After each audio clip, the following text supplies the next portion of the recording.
विद्यार्थी, आप सब कैसे हो। भगवान से प्रार्थना करता हूँ कि आप स्वस्थ और खुश रहें। बच्चों, पाठ 5 शिक्षक के नाम पत्र कविता पढ़ाया जा रहा है। तो कविता का भावार्थ बताया जा चुका है। आज जो है स्वाध्याय में कुल 5 प्रश्न हैं। तो पहला प्रश्न संख्या 1, 2 और 3 समझाते हैं। तो पूरा वीडियो केयरफुल होकर सुनिएगा और समझिएगा। फिर नोटबुक में लिखना भी रहेगा। तो स्वाध्याय का क्वेश्चन नंबर 1 है, निम्नलिखित प्रश्नों के उत्तर दिए गए विकल्पों में से उचित विकल्प चुनकर लिखिए। इसके अंतर्गत 4 प्रश्न हैं।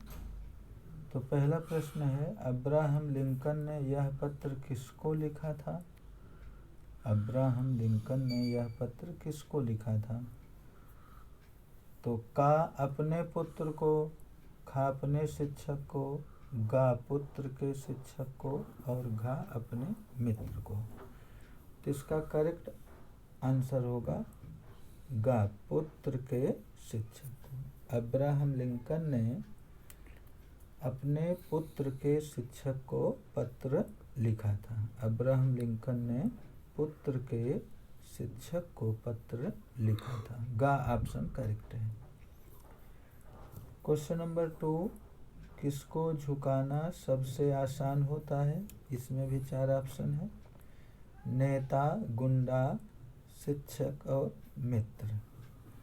तो गुंडे को, एक खा ऑप्शन करेक्ट है, गुंडे को झुकाना सबसे आसान होता है। तीसरा क्वेश्चन है, जीत की खुशी किसके साथ मनानी चाहिए। मित्र के साथ, रिश्तेदारों के साथ, स्वयं के साथ, पड़ोसी के साथ।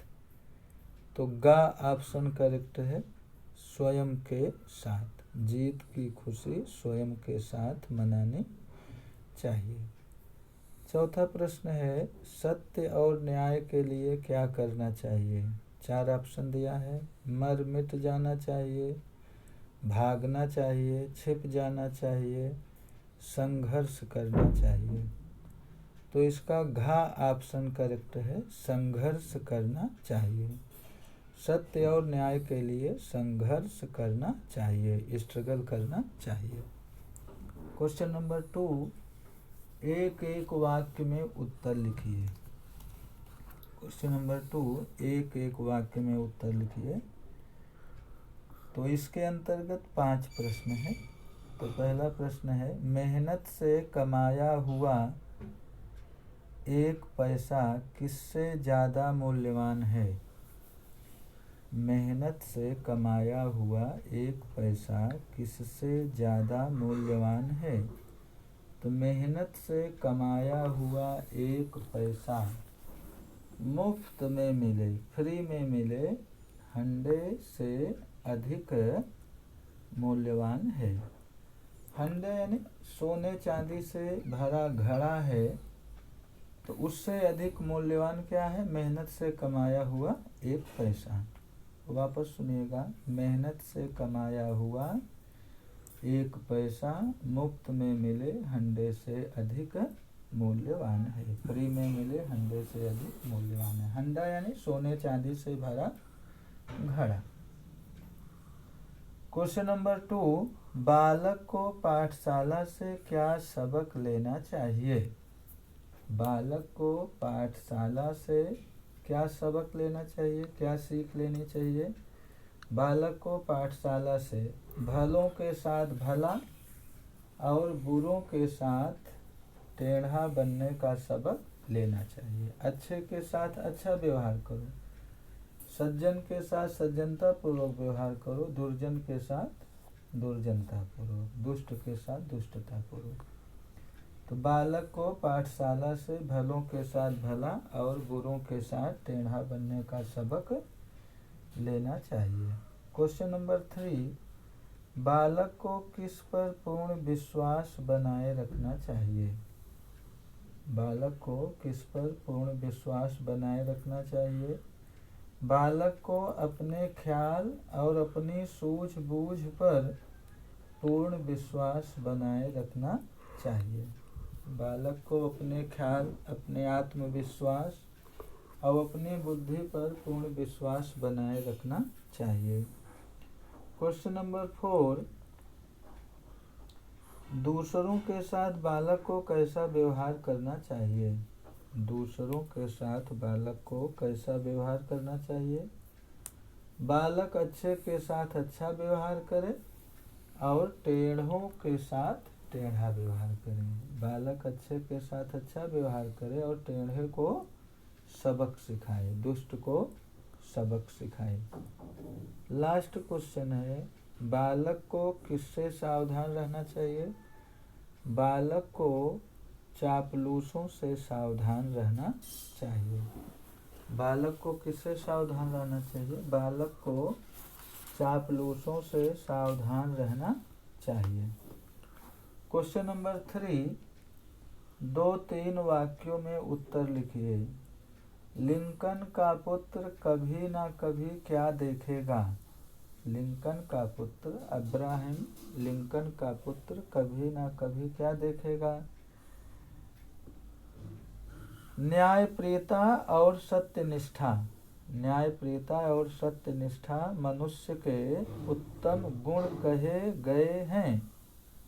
न्यायप्रियता और सत्यनिष्ठा मनुष्य के उत्तम गुण कहे गए हैं, पर सभी मनुष्य में ये गुण नहीं होते। लिंकन का पुत्र कभी न कभी इस बात को देखेगा।